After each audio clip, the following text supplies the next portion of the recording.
Well, see, to me, humor is a tool that, as far as I'm concerned, that shields you from the stupidity that's rampant on the planet. And if you can't look at how something is funny, you can't get around it. And, you know, because I listen to people's tragedy, I have for 4 decades. And if I empathized with them, which is the opposite of having a sense of humor, my sense of humor isn't a cruel one, although I do pick on people. I try to get them to look at it from a different point of view, which is what humor really is about. You describe the same thing in a different tone of voice, and you take it to its logical extreme, it becomes humorous. You know, that the notion that, you know, that we can spend our way out of debt. There isn't a politician who doesn't like that idea, because they won't be around when the bill comes. And, you know, when I hear politicians go, we just need to spend more money and stimulate the economy. Well, I'm going, you know, if I could spend my way out of debt, you know, if I could, you know, I can't make one house payment, and so I'm going to buy 3 houses. It just doesn't make sense. It's ridiculous. And what humor does is get people to start looking at things not from the point of view of how bad it feels, but how ridiculous it is.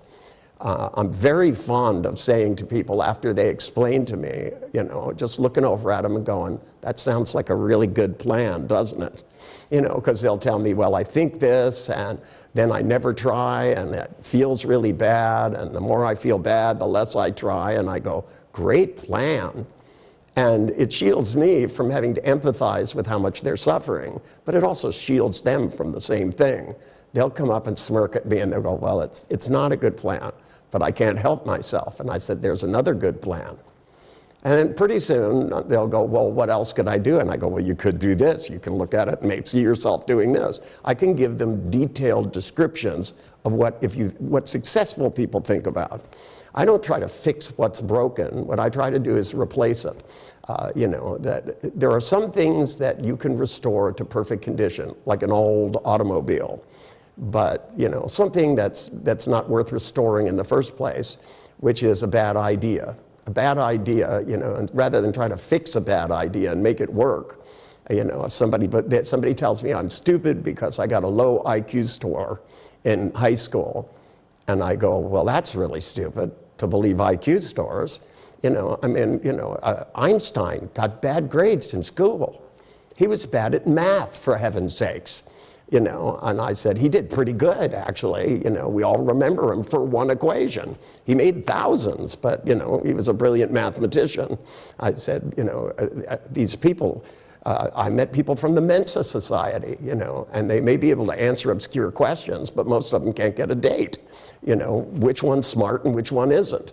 And when you start bringing this up to people, and I go, do you want to be so smart you're stupid, or how smart do you want to be? And over and over again, I've looked at people who have told me something and just asked them the simple question, well, is this working for you?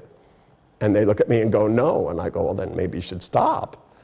And they go, but I don't know how. And I go, good, let me tell you, it ain't that hard. And to me, I'm always using humor in the sense that you chide someone. Chiding is a particular skill that you need to be able to get people out of the crap they're in. You need to, instead of, you know, go, oh, that must be terrible, which just means it's real. You need to get people to look at it and go, I don't have to live this way. And when you start chiding people, you start going, hey, you don't have to do this anymore. Just step over here. And it's the old flirting technique of come away closer.